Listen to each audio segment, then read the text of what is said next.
సంపాదనకి spiritual quotient అవసరమా? ఉద్యోగం సంపాదించడానికి స్పిరిచువల్ కోషెంట్ అవసరం లేదు, కానీ ఉద్యోగం వచ్చిన తర్వాత దాని అవసరం చాలా ఉంటుంది.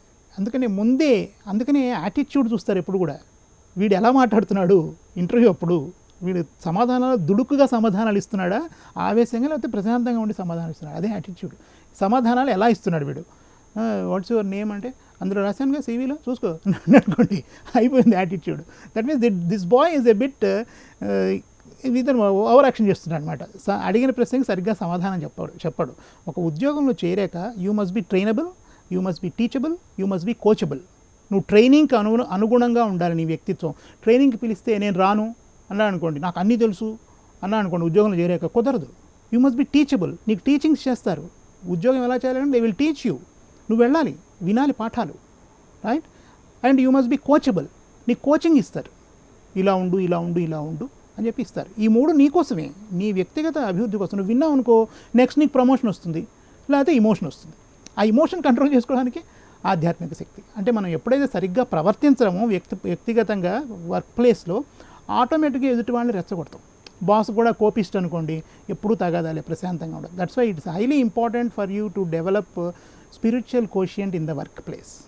మానసిక ప్రశాంతతకి స్పిరిచువల్ కోషెంట్ పాత్ర చాలా అవసరం.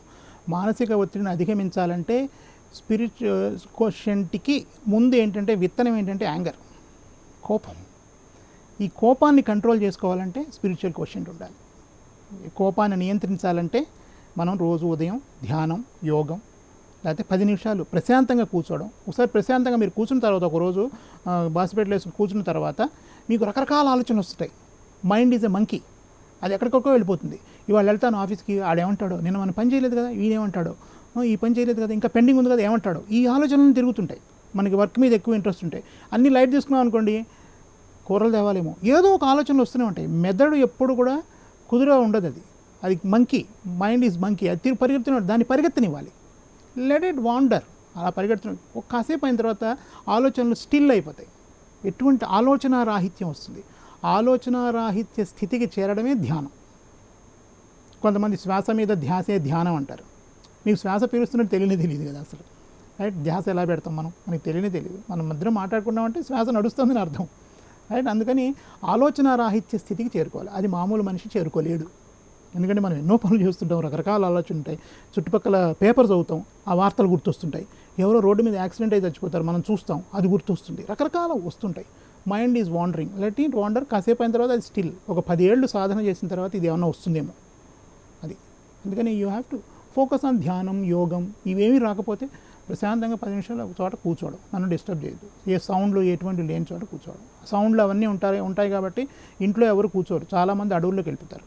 కానీ మనం సంసారం చేసుకునే వాళ్ళు అడవుల్లోకి వెళ్ళలేం కదా. ఇంట్లోనే ఆ శబ్దాలు కూడా వినపడని స్థితికి చేరుకోవాలి.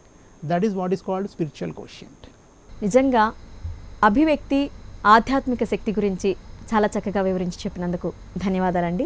ధన్యవాదాలండి. నమస్కారం. ఇది వాటి మన జై హో సక్సెస్ మంత్ర కార్యక్రమం. మరో చక్కని అంశంతో మళ్ళీ కలుసుకుందాం. నమస్తే. ఉపన్యాస కళలో మీరు నిష్ణాతులు అవ్వాలనుకుంటున్నారా? అయితే మీ కొరకే వక్త. వివరాల కోసం సంప్రదించాల్సిన ఫోన్ నంబర్ 9553586062.